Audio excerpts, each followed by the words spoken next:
시편 130편 1절부터 8절 말씀으로 절망할 때 어떻게 이겨낼 것인가, 절망할 때 어떻게 이겨낼 것인가라는 제목으로 하나님 말씀 증거하겠습니다. 시편 130편은 시편 150편 가운데서 가장 사랑받는 시편 중에 하나입니다. 어거스틴은 죽기 전에 마지막으로 몸이 너무나 아팠을 때 본문 4절 말씀을 침상 벽에 써놓고 읽으며 날마다 위로를 받았다고 합니다. 7개의 회개시 가운데 하나로서 누턴은 바울의 시편이라고도 불렀습니다.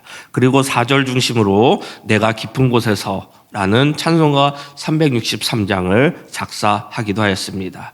누턴은 여기에서 자신에게 주시는 영원한 희망과 위로의 메시지를 주는 복음의 심장을 발견했다고도 합니다. 요한 예슬리 목사는 시편 130편을 성바울교회에서 찬송가를 부르며 처음으로 들었고 그는 그때 가음이 이상하게 뜨거워지는 경험을 하였다고 합니다.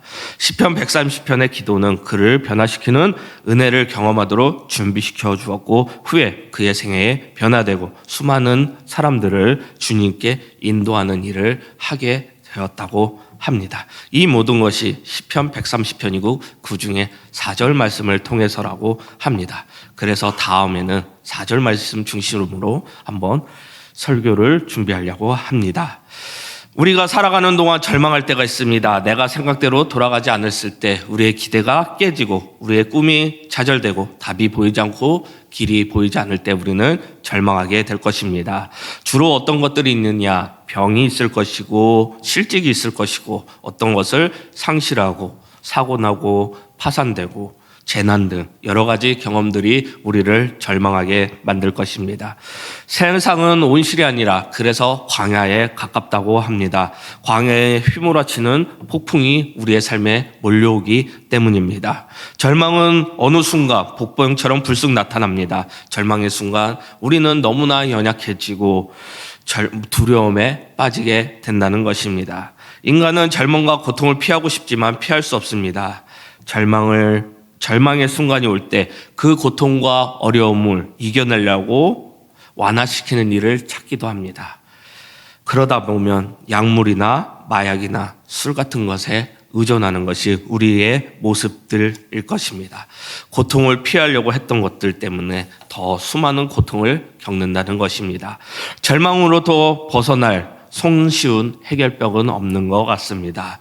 절망의 순간은 두려움과 우울증, 나태함, 모든 것들로 더 깊은 터널로 빠지게 된다는 것입니다. 우리는 절망적인 것과 싸워 이겨야 합니다. 문제는 이겨내는 일이 쉽지 않기 때문에 우리는 이 절망적인 상황을 버티고 또 버텨야 된다는 것입니다.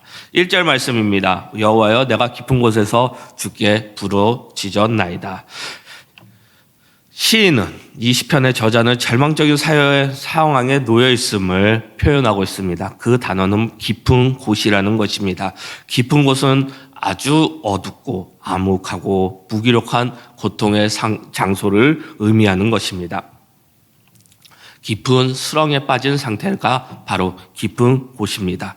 깊은 곳이나 현재 시편 저자가 영혼에 처해 있는 상황을 말하고 있습니다. 사망의 음침한 골짜기처럼 깊은 절망 속에 빠져 있다는 것입니다. 대부분 사람들은 절망에 부딪히면 굴을 파고 땅굴 속으로 빠져 들어가고 싶습니다. 절망의 상황에 빠져들면 부정하고 싶고 순교를 하고 외면하려고 합니다. 인간은 평소에 강하게 보여도 절망적인 상황에 부딪힌다면 한없이 작아지고 도망가고 싶은 마음을 가진 것을 알 수 있습니다. 그래서 절망적인 상황에 닥칠 때, 절망의 문제가 있을 때 우리는 정말 신경 써야 되는 것이 있다는 것입니다. 지금 깊은 수렁에 빠져 있습니까? 아무도 그것을 건져낼 자가 없을 것입니다. 절망적인 상황, 그것은 우리의 연약한 인간으로서는 답이 없을 것입니다. 왜 절망합니까? 답이 보이지 않기 때문입니다. 스스로 풀기에는 한계가 있기 때문입니다. 절망은 질병, 병명이 없는 희귀병을 앓는 환자와 같다고 볼 수 있습니다. 고통에 처해 있는데 마땅히 그 치료법을 알 수 없어서, 변명을 알 수 없어서 있는 그 절망적인 상태를 말할 수 있습니다.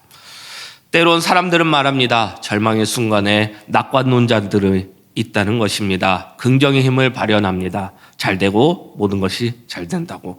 그러나 절망이 더 깊어진다며 긍정의 힘으로는 버텨낼 수 없는 것이 우리의 모습이고 현실일 것입니다. 그러면 절망을 어떻게 다룰 것인지, 그러면 절망을 어떻게 이겨낼 수 있는 것인지 오늘 말씀을 통해서 두 가지를 통해서 살펴보겠습니다. 첫 번째는 이겨낼 수 있는 방법 첫 번째는 부르짖어야 합니다. 1절 말씀 다시 보겠습니다.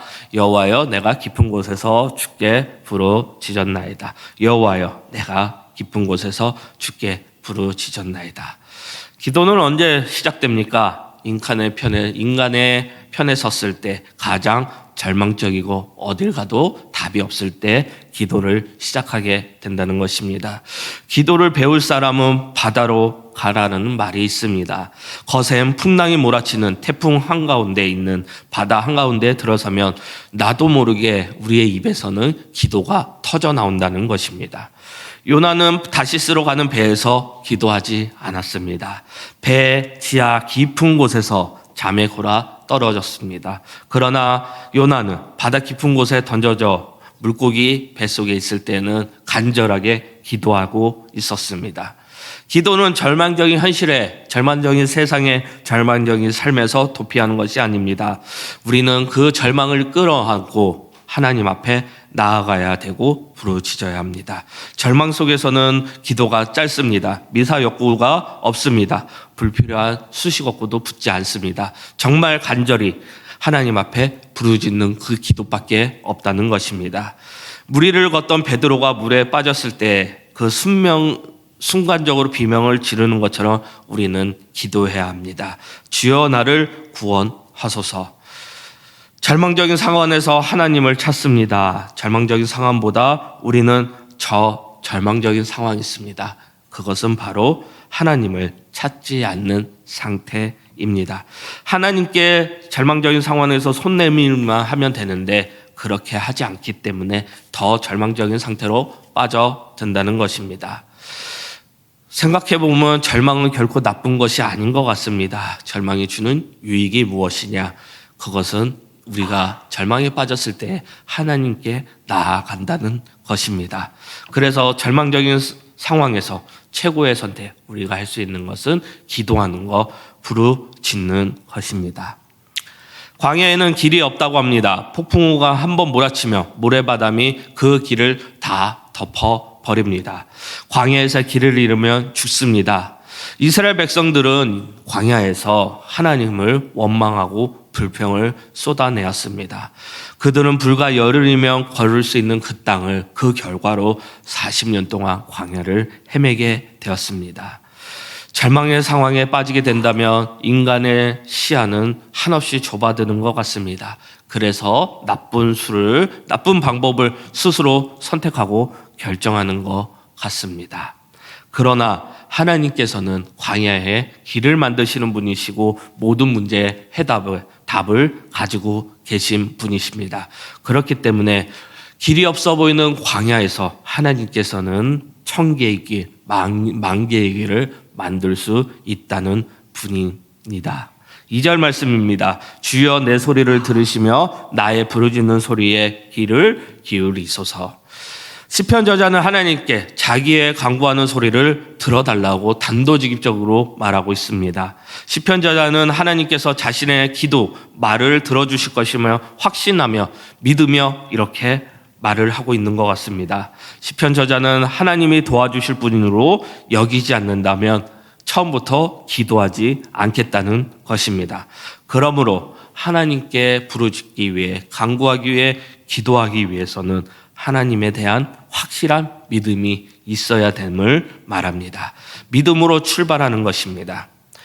만약에 우리가 도움을 주실지 안 주실지 모르는 상태에서 기도한다면 이것만큼 무익한 일은 어디에도 없을 것입니다. 그래서 예수님께서는 말씀을 통해서 기도하는 자들에게 먼저 그들의 믿음을 시험하신 말씀들이 있습니다.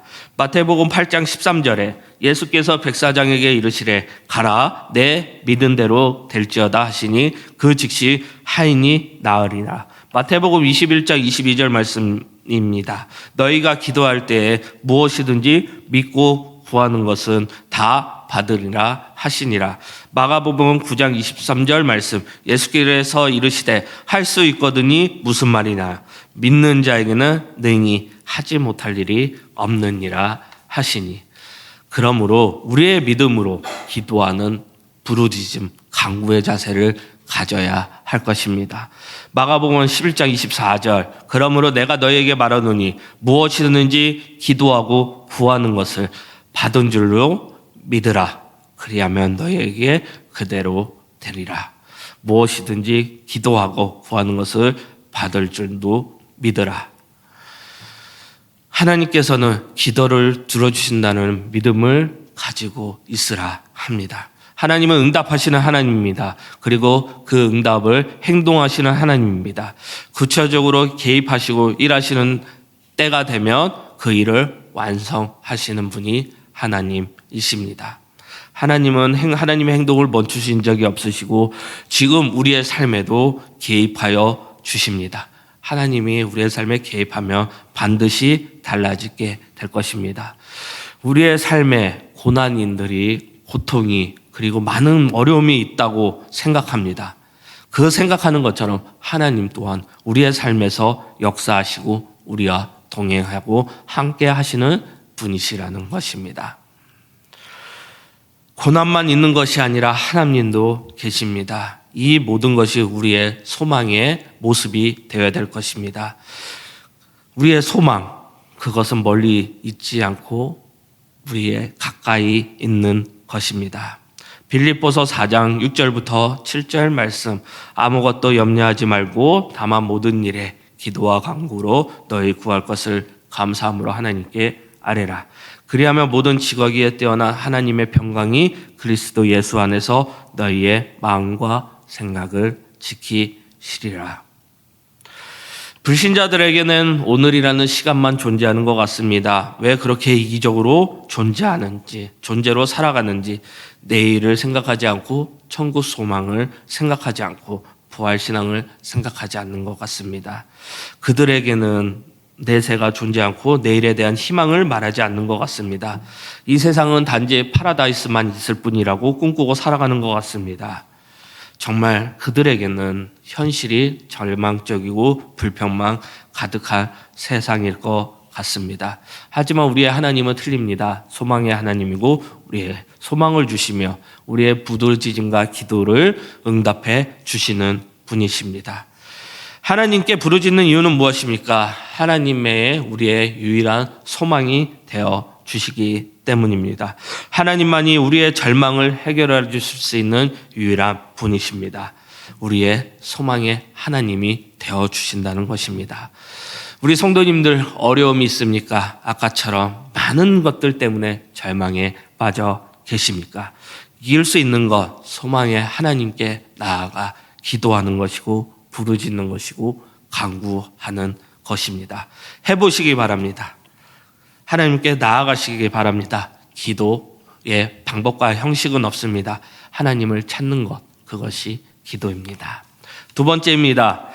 약속의 말씀 붙들고 기다리라는 것입니다. 시인은 하나님을 찾고 부르짖고 있습니다. 5절 말씀입니다. 나는 곧 내 영혼을 여호와를 기다리며 나는 주의 말씀을 바라는 도다. 절망의 순간은 아무것도 보이지 않습니다. 기다려야 될 것은 5절 말씀처럼 하나님의 말씀, 약속의 말씀입니다.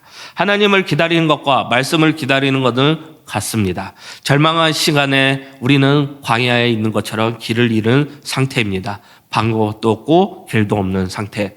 누군가의 조언도 필요 없는 그 상태입니다. 절망의 상황에 방향을 잃어버리고 길을 찾기 위해서 우리에게 필요한 것은 무엇이냐? 하나님의 말씀에 귀를 기울여야 됩니다. 서두르면 안 되는 것입니다. 내 힘으로 이 모든 절망의 상태를 벗어나려고 발버둥 친다며 사망의 늪으로 빠지듯이 우리는 점점 사막 밑으로 빠지게 되는 것입니다. 우리의 모든 생각들, 모든 지식들, 모든 힘을 빼고 하나님의 말씀에 기울이며 잠잠히 기다려야 합니다.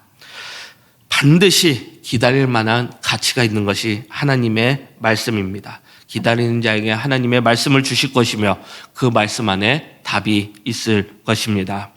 절망의 순간에 내 목소리에 힘을 주고 내 목소리를 키운다면 더 암흑해질 것입니다.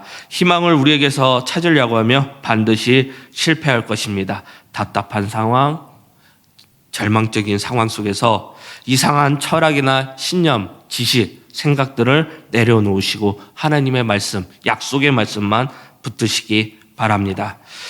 절망 속에 있는 그때 하나님의 말씀을 듣고 하나님의 말씀을 들으며 기다려야 합니다. 말씀을 기다리는 것보다 더 복된 것은 없을 것입니다. 6절 말씀입니다. 파수꾼이 아침을 기다림보다 내 영혼이 주를 더 기다리나니 참으로 파수꾼이 아침을 기다림보다 더하도다. 절망 속에서 부르짖는 시편 저자는 파수꾼으로 바뀌어 말하고 있습니다. 파수꾼이 할 일은 딱 하나입니다. 아침을 기다리는 일입니다. 기도하는 사람이 하나님을 기다리는 것처럼 파수꾼이 아침을 기다리고 있는 것입니다. 군대에 갔다 오신 분들은 알 것입니다. 군대에서 경계는 군인들의 생명과 전투의 승패를 결정짓는 중요한 요소라고 배우기도 하였고 그렇게 강하게 말하기도 합니다. 그래서 메가다 장군은 말했다고 합니다. 작전에 실패한 지휘관은 용서할 수 있어도 경계에 실패한 지휘관은 용서할 수 없다. 이 말을 굉장히 중요하게 생각해서 군인들은 아직도 어떤 것들이 있더라도 경계 근무는 열심히 쓰고 있습니다. 경계 근무를 열심히 쓰려면 겨울에는 추위와 싸워야 되고 여름에는 요즘과 같이 무더운 더위와 모기와 싸워야 합니다. 그리고 무엇보다도 경계를 제대로 살려면 장과 싸워야 합니다. 새벽 한 3, 4시가 되면 견딜 수 없을 정도로 우리에게는 잠이 쏟아지고 눈꺼풀이 세상에서 가장 무겁다는 말이 수수께끼가 아니라 실제라는 것은 우리는 확인할 수 있습니다. 그런 상태에서 파수꾼은 먼 곳에서 동이 트는 것을 손꼽아 기다리는 것 같습니다. 그래서 시편전에는 그 무엇보다도 하나님을 기다리고 기다린다는 이 고백인 것입니다. 파수꾼이 졸지도 않고 쏟아지는 잠을 이기려고 하는 것보다 더 많이 쏟아지고 한없이 무겁게 느껴지는 눈꺼풀을 들어 올리는 것처럼 우리에게는 비교할 수 없을 정도로 무거운 것이 있습니다. 그것은 죄의 무게일 것입니다. 그래서 우리는 너무나 연약하고 한계를 가진 존재이기 때문에 죄를 짓지 않을 수 없지만 가능한 한 하나님께 동행하고 하나님의 말씀에 순종하고 사는 것이 참 복된 삶이라는 것을 알아야 합니다. 이것을 130편을 통해서 계속 강조하는 것이고 더욱더 4절 말씀과 3절 말씀에서 말하는 것입니다. 파수꾼은 아침에 온다는 것을 의심하지 않습니다. 왜냐? 아침이 오면 태양은 반드시 떠오르고 어둠은 물러나게 되는 것입니다. 파수꾼이 할 일은 무엇입니까? 기다리는 것을 포기하지 않는 것. 왜냐? 아침이 반드시 오기 때문입니다. 태양이 왜 반드시 오냐? 태양은 시간이 되면 떠오릅니다. 태양을 만드심은 하나님이시기 때문에 하나님이 그렇게 하셨기 때문입니다. 낮과 밤을 만드신 분도 하나님이십니다. 낮이 오고 밤이 오는 시간의 순환을 하나님의 계획, 하나님의 뜻, 하나님의 섭리 가운데 일어나고 있습니다. 태양이 뜨면 어둠이 물러납니다. 암흑 같은 어두운 순간에 계속될 것처럼 보일 수 있습니다. 절망의 순간에 처해 있으면 우리의 모든 시간이 멈춰버린 것 같고 좌절하게 될 것입니다. 온 세상이 밤으로 채워져 있는 것 같고 아무도 보이지 않는 우리의 암흑 같은 곳에 우리가 서 있다고 생각합니다. 하지만 태양이 떠오르면 나무와 꽃들과 풀들이 빛이 나게 될 것이고 모든 만물들이 하나님께 영광을 돌리는 시간이 될 것입니다. 하나님은 하나님이 하신 말씀에 책임을 지시는 분이십니다. 우리가 하나님을 도울 일은 없습니다. 우리가 할 일은 하나님이 하시는 그 모든 것들을 바라보고 지켜보는 것입니다. 소망의 하나님은 우리에게 아침을 허락하실 것이고 우리는 기대하며 잠잠히 기다리면 되는 것입니다. 인간이 아무리 노력하고 아침이 오지 말라고 해도 아침은 오게 됩니다. 그 사실을 기억하시기 바랍니다. 하나님은 절망에 빠진 사람에게 우리의 삶 속에 소망이 되어 주십니다. 살아가는 동안 우리가 늘 경험하고 확인할 수 있는 일들입니다. 절망의 순간에 우리가 붙들 것은 하나님이고 하나님이 주신 약속의 말씀입니다. 그렇기 때문에 우리는 기다릴 수밖에 없는 것입니다. 에레미야가 3장 19절부터 26절 말씀입니다. 내 고초와 재난 곧 습과 담즙을 기억하소서. 내 마음이 그것을 기억하고 내가 낙심이 되오나 이것을 내가 내 마음에 담아 두었으니 그것이 오히려 나의 소망이 되었사옴은 여호와의 인자와 긍휼이 무궁하심으로 우리가 진멸되지 아니함이니이다. 이것들이 아침마다 새로우니 주의 성실하심이 크시도다. 내 심령이 이르기를 여호와는 나의 기업이시니 그러므로 내가 그를 바라리라 하더라. 기다리는 자애들에게나 구하는 영혼들에게는 여호와는 선하시도다. 사람이 여호와의 구원을 바라고 잠잠히 기다림이 좋도다. 잠잠히 기다림이 좋더라라고 하나님이 말씀하십니다. 인생의 암흑과 밤을 맞이하는 우리 성도님들이 계십니까? 내 힘으로 해결하려고 아둥바둥 살지 않기를 바랍니다. 말씀처럼 잠잠히 기다리시기 바랍니다. 시간이 필요할 수 있습니다. 그 시간 속에 일하시는 분이 소망의 하나님 되십니다. 성경은 이스라엘의 수천 년의 역사를 나타납니다. 애굽의 종살이도 있었고 광야 40년도 있었고 사사기 시대도 있었고 바벨론 포로기도 있었고 이스라엘 왕조가 세워짐의 시간도 있었고 실패의 시간도 있는 역사였습니다. 그리고 구약과 신약에는 400년이라는 중간기도 있었습니다. 이스라엘의 절망, 성경에 말하는 많은 사람들의 끝없는 실패 속에서도 사라지지 않는 것, 성경이 강조하는 것, 우리가 알아야 될 것, 하나님의 사랑과 자비, 긍휼이 흐르고 있다는 것입니다. 우리의 삶 속에서 너무 가까이 들여다보면 아무것도 없습니다. 답도 없고 해결도 없고 통찰도 없습니다. 절망하는 사람에게서 답을 찾지 마시기 바랍니다. 불안해지면 사람의 시야는 좁아지고 잘못된 선택을 합니다. 하나님의 말씀을 구하면서 기다리시면 하나님이 반드시 우리를 찾아와 주실 것입니다. 당연히 힘듭니다. 당연히 어렵습니다. 당연히 우리가 할 수 없는 것들이 너무나 많습니다. 하나님의 약속의 말씀을 붙들고 기다리시면 됩니다. 우리가 할 일은 없습니다. 하나님이 하신답니다. 하나님이 하신다는 그 믿음 가지고 우리를 하나님께 맡기시기 바랍니다.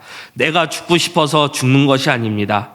암에 걸려 죽는 것이 아닙니다. 모든 것이 하나님의 손에 달려있고 결국 절망이 될 수 없을 것입니다.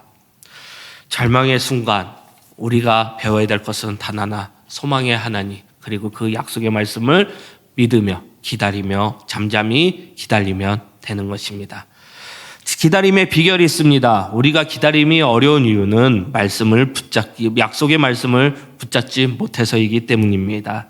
정호승 시인이 쓴 내 인생의 힘이 되어준 한마디라는 책의 내용입니다. 한 전문 산악인의 이야기를 소개하고 있습니다. 산에서 조난을 당해 목숨을 잃은 사람들의 대부분은 조난당한 현장에서 죽는 경우는 드물다고 합니다.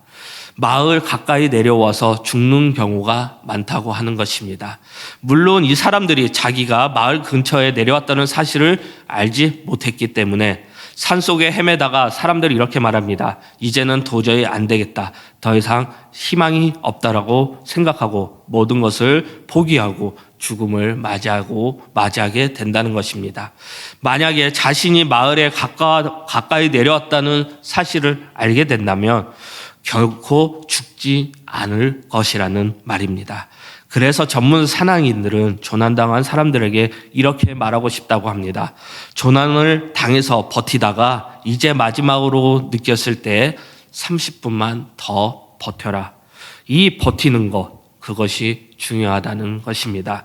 사실 세상에서 제일 가장 강한 사람은 버티는 사람이고 기다리는 사람일 것입니다. 승리하는 사람도, 무엇을 성공하는 사람도 마지막까지 버티고 기다리는 사람이 될 것입니다.